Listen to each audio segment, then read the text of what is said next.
পদ্মা সেতু চালু হবার পর ঢাকা বরিশাল মহাসড়কে যান চলাচল বেড়েছে কয়েক গুণ, কিন্তু বাড়েনি এখানকার রাস্তার প্রশস্ততা।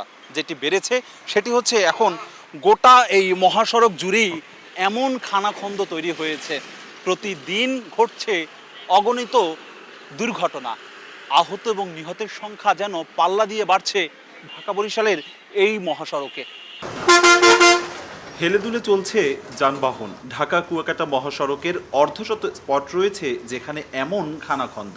গাড়ি চালকরা বলছেন সড়কটি তাদের জন্য এখন মরণ ফাঁদ। রাস্তা প্রচুর গ্যাপ, গাড়ি প্রতিদিন অ্যাক্সিডেন্ট হইতাছে।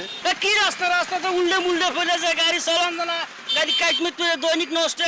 ঢাকা বরিশাল মহাসড়ক 2 লেনের, সরকার 6 লেন করার ঘোষণা দিলেও কবে বাস্তবায়ন হবে সেই প্রশ্ন বরিশালবাসীর। একে তো সরু, তার উপরে ভাঙাচোরা, তাই দ্রুত 6 লেন করার দাবি তাদের।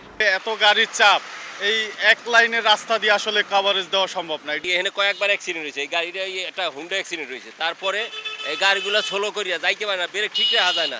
আমাদের এখানে 6 লাইন এবং 4 লাইনটা না হলে মানুষের দুর্ভোগের শেষ নাই। সড়ক ও জনপথ বিভাগ বলছে ফরিদপুরের ভাঙ্গা থেকে বরিশালের উজিরপুর পর্যন্ত মহাসড়কের জন্য জমি অধিগ্রহণ শেষ হয়েছে। আগামী ডিসেম্বরের মধ্যে পটুয়াখালীর লেবুখালী পর্যন্ত বাকিটা হবে আশা তাদের।